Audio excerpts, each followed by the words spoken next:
How have we built intimacy? Here you go. Just kidding. Hey guys, we're back. We had to take a little break there. So obviously intimacy isn't just, physical. One thing that we did as a couple, like I mentioned before, we were long distance, so we lived in different cities. So it was hard to be physically intimate. One thing we did was that we would schedule once a week like prayer calls, so we'd pray for one another. We would speak life over each other and encourage one another once a week. And I think that really built a firm foundation of intimacy, spiritual intimacy, and also relationally before we got married and decided to live together. So that helped a lot. Yeah, and any quality time that we got to spend was really good. All right, what is your favorite Bible verse right now? It would probably be Proverbs 31 right now. It's like relearning the secrets of being a good wife and a good mom. I would say my favorite Bible verse right now, still going to be the same. It's the first verse I ever heard before I gave my life to God. It is Jeremiah 29:11. For I know the plans I have for you, declares the Lord, plans to prosper you, not to harm you, plans to give you hope and a future, and I still hang on to it today. Because of that verse, my life is the best with these. How did you guys know you were the one for each other? We were friends for a year. During the year where I was like, no God, I want to focus on you, like everything else is a distraction. And so when we started becoming friends and we became closer, I kept pushing him away. I wanted to worship and then I'd see his face and I'd be like, no Lord, like take him away. And I'd always pray for the Lord to take him away. And he never did, and every time I did, he like brought us closer. I knew that there was a purpose for him in my life, more than just a friend. I didn't really know he was the one until he like took me out on our first date and was like, I want to pursue you for marriage. And that was it. Yeah, I mean, at the end of the day, this is something I'm gonna throw out there as like a little pro tip, for anyone looking to get married one day. One of my spiritual mentors, shout out to Jan, she told me to write down a list of a bunch of characteristics and qualities that I want in my future partner. Okay, so she's laughing because one of the things I wrote on there is that she must not rely on coffee because I didn't like coffee back then.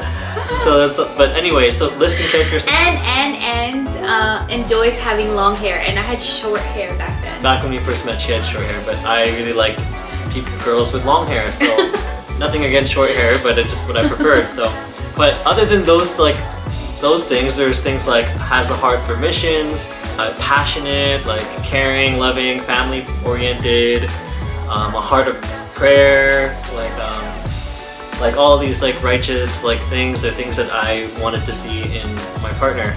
And so these are things that I saw in Olive Marilyn, and so it kind of acted as a confirmation that she would be just the perfect person for me. And also I was attracted to her, so attraction does play a huge part.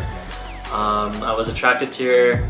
I could see myself marrying her, and one of the questions that I was asked by one of my mentors is the person that you're looking to be with, are they someone that you can see that you'd want your future daughter to grow up to be like, or is it someone that you'd want your kids to turn out like? Because that's essentially what's gonna happen. So yeah, like if we had a daughter one day, I would love if she ended up being like Marilyn. And so that was kind of helped make the decision in choosing to pursue her and propose and marry her. So bam.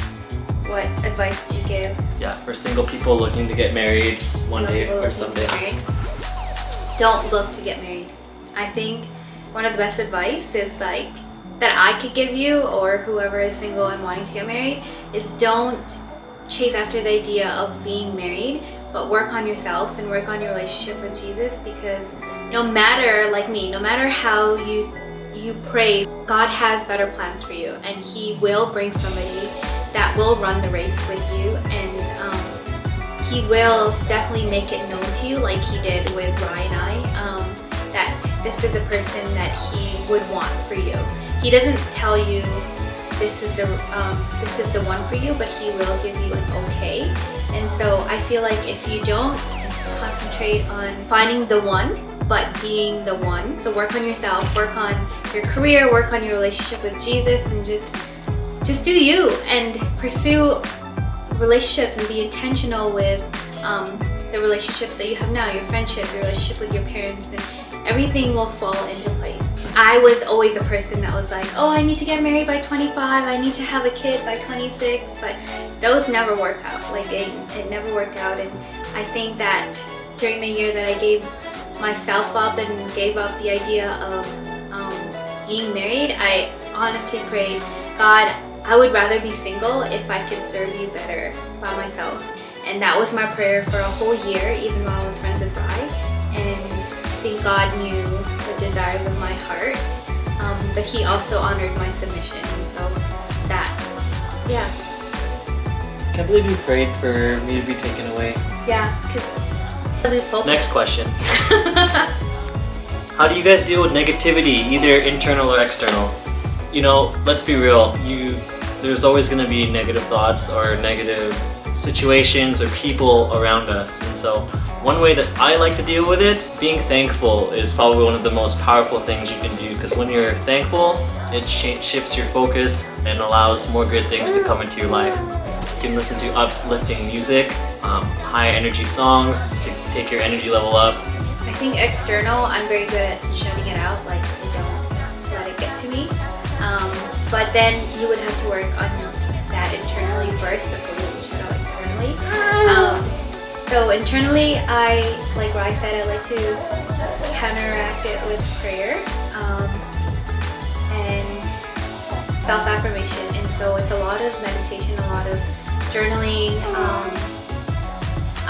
When I was single and didn't have Braven, I actually used to go to Starbucks a lot and just journal there, and it would be like my coffee date with the Lord, and so that was really fun. And I think that that's how I built this confidence that I have in what the Lord thinks of me versus what the enemy wants to tell me. What does Braven's morning and night routine look like? Well, that is gonna be all you, love. Tell them. He actually wakes up, like really wake up at like 11, which is good. He gets up every hour from like 8 to 11 or maybe 7 to 11. Like he'll get up, have a snack feed, and then go back to sleep, get up, snack feed. And so after that, I clean him up, we go to Mom's, and we just chill there until Rai gets back. His night routine looks like us coming home from Mom's house. I'll give him a quick wipe from head to toe, and then he hangs out with Rai. But if he's hungry, I'll feed him, and then after he hangs out with Rai, I'll feed him, and then he goes to bed. I'll take him, babe. Okay, next question is this one and that one, they're together. That's something real about marriage that some people might not talk about because it doesn't seem glamorous, but people actually need to know. Well, other than it being challenging and hard, I feel like people know that though, you know, like, of course marriage is not going to be easy, but it's probably the most rewarding. Raven. He's trying to tell you He's telling you guys his 2 cents on it, but other than it being challenging and hard, it's worth it. If you guys want to have a good message about marriage, listen to Habla's Marriage is Not For You, because it talks about Habla Cunningham. Okay, I'm just getting you to tell them. Cunnington. She is from Bethel, and she is one of the pastors there. But marriage is hard. Like it's a continual, selfless. Like you gotta lay down everything you want for the other person, and it's a constant like you have to serve the other person. Make sure that their spirit is taken care of. Make sure that they're taken care of while also taking care of yourself. It's hard. Yeah, I mean, that's a good one. I think that thanks to you going first, I know an answer now. One thing that people don't talk about marriage, but that's not glamorous, is that it is a sacrifice. As rewarding and as amazing it is, you lay down your life for the other person, for your family.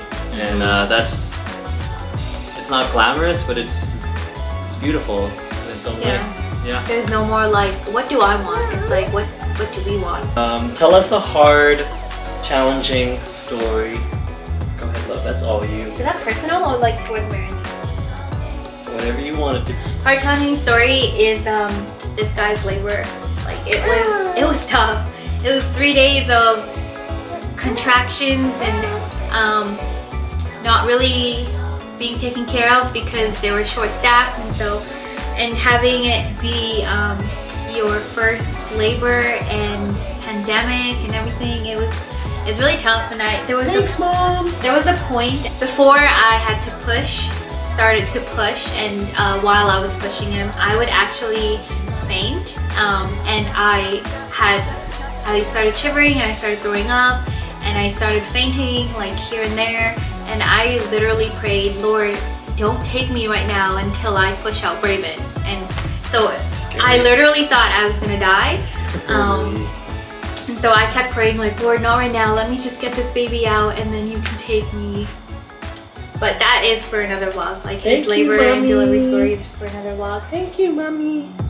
Shout out to you moms and women, you guys are incredible. Okay, next question. Tell us. You have to answer.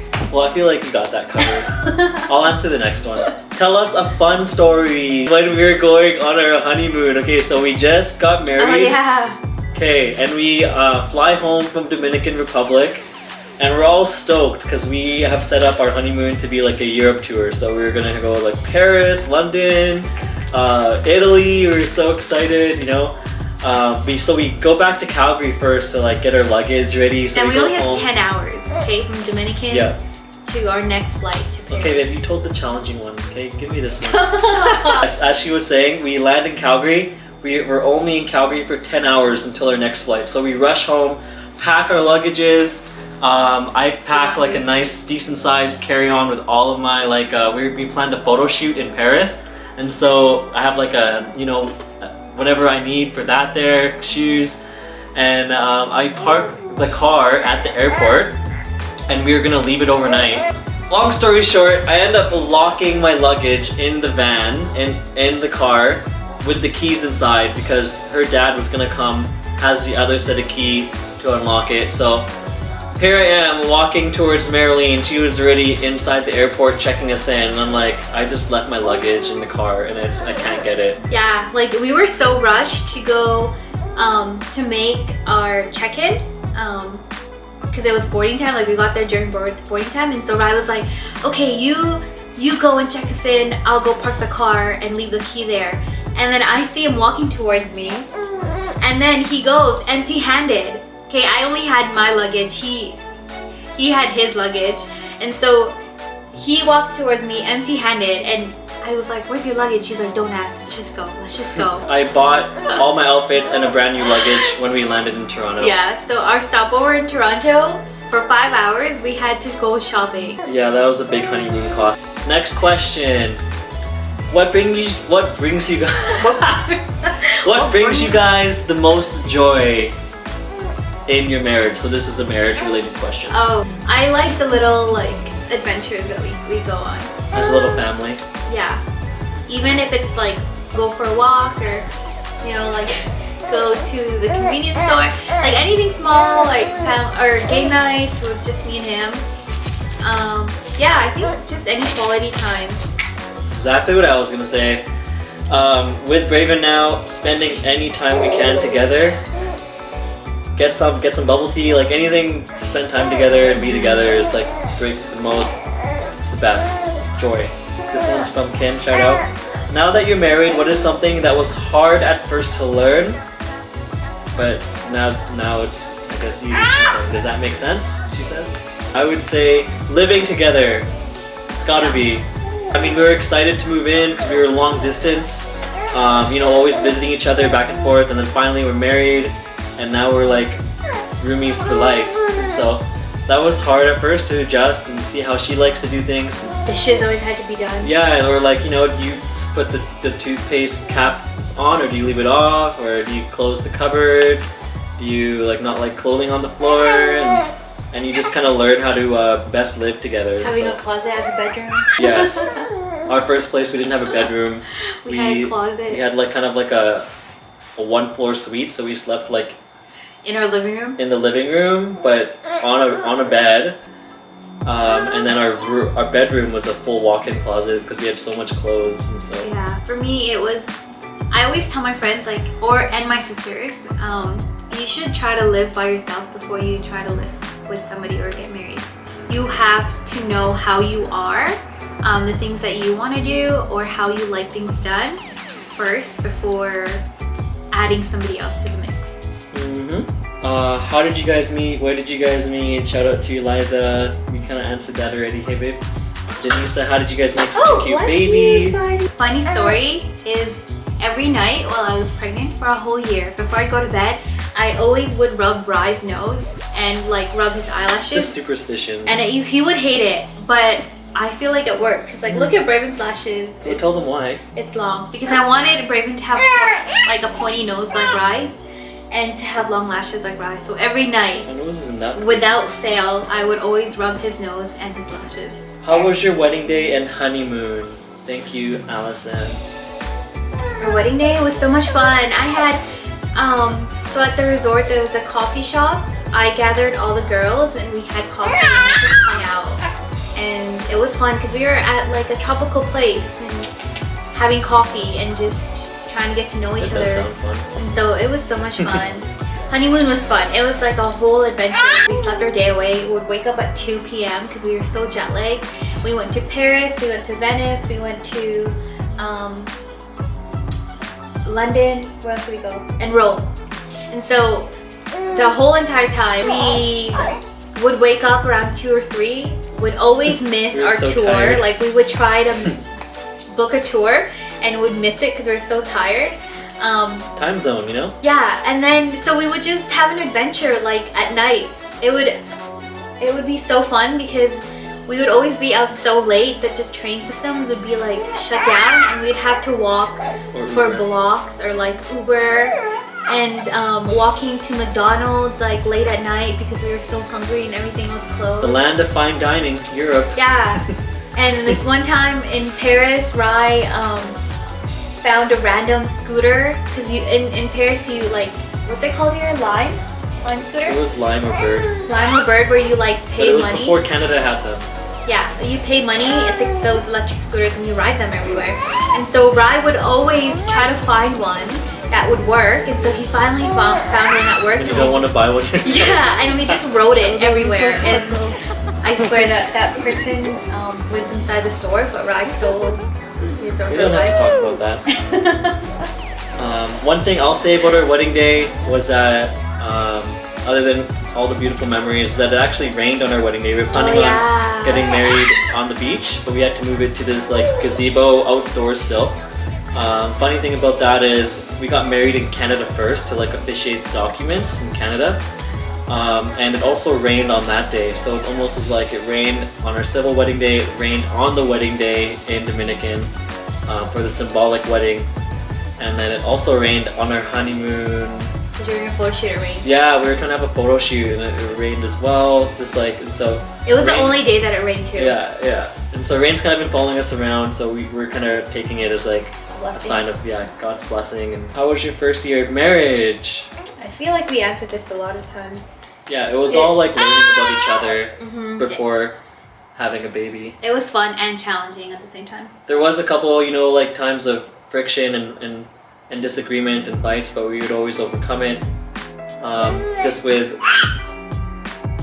communication, we would always make sure that we give each other the chance to communicate our frustration. He's very good at like, hey, we need to talk about this. Where I'm like, just give me 5 minutes and then I'm good. Like we don't have to talk about it. I just need like my space, and we're good. But he's very like, okay, let's talk about what happened, which is good. Gotta be. What is the hardest part of being first-time parents? Hardest time? Hey, can I answer this one first? Yeah. I would say, for me, as the dad, when he was first born, it was all Marilyn, and so for me, wanting to like help out when I can and not being able to help was pretty hard. seeing her go through, like, you know, she decided to do like the epidural to help make the process less painful, and so seeing her go through that was really hard. Seeing her go through like the labor, it was just so hard seeing her go through it that I even told her, it was like, if you don't want to have another kid, you don't have to, you know what I mean? Like, if you want to have another kid, it's up to you. Like, I'm not gonna tell you. If you want to. Yeah, I'm not gonna tell you we're having another kid, because it was just so hard for me to see her go through it, especially seeing her have to like feed Braven like every single hour, and also like pump milk. Like, she never got to sleep. It was like really hard to. Probably one of the hardest things as first-time parents for me as a dad was seeing my wife go through that. But for her, it was actually going through it, so that's the hardest part. Yeah. Probably for you, right? I feel like the first month that Braven was born, I felt like a milking machine. Like I would have to feed him. He was a little jaundiced, and so all the nurses were like, you don't have enough milk, so you need to feed and pump, like feed and pump. Feed him every 2 hours from the start of the last feed to the next feed. And so I would feed him at, let's say, 10 o'clock, and then he would take an hour to feed because he would be sleeping. And so at 11, I would have to pump, and then I would pump for like 20-30 minutes, and then after half an hour I'd have to wake him up again to feed him. So it was like that for a whole month because he needed to gain the weight that he needed. I couldn't really enjoy Braven because I just felt like so tired, and I felt like a pumping milking machine. So that was hard. Okay, next question. Shout out to my church friend asking all these church questions. What is sin? Quickly define it. Sin is anything that separates us from God. Yeah, anything that hurts Jesus. Is there free will? Oh my gosh, just hitting us with these Bible questions. Yes. Yes, God gave us free will. Or is life predetermined, predestined? Both are true. I'll let you search out the details of that. Can one lose their salvation? Can one lose their salvation? That's a hard question. First you have to ask, what is salvation? So salvation is something that we can't earn. We can't do anything to get saved, all right? As the Bible says, it's not by works, it's not by anything we can do. It's only due to what believing and receiving what Jesus did for us. And so when you receive that and accept it and decide to give your life to God and to Jesus, living for Him, it also entails believing that what He did for you is enough. Now, losing that would be losing the belief that He did it for you. Ceasing to believe that you are saved. Salvation has been given to you. When He says that it's done, salvation. But you have to receive it. Yeah. It's like the work of the cross is done. So it's like the free gift that you have to receive. Now, can you lose it? I think if you stop believing in it, then you can.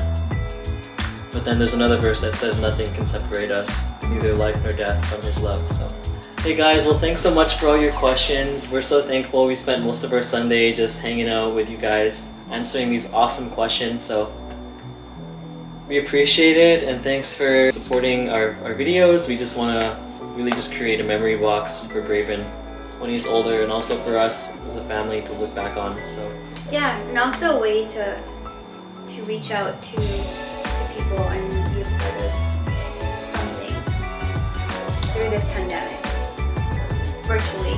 So if you guys ever have a question, like more questions, or if you ever want us to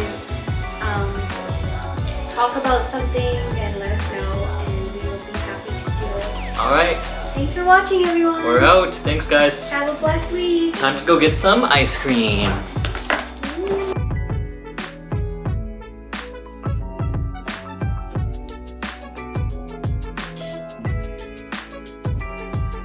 Hey buddy, are you at Village Ice Cream? Look what we got. What's up guys? We just went to get some ice cream at Village, the best in town. Come check it out. Braven's here, he's happy.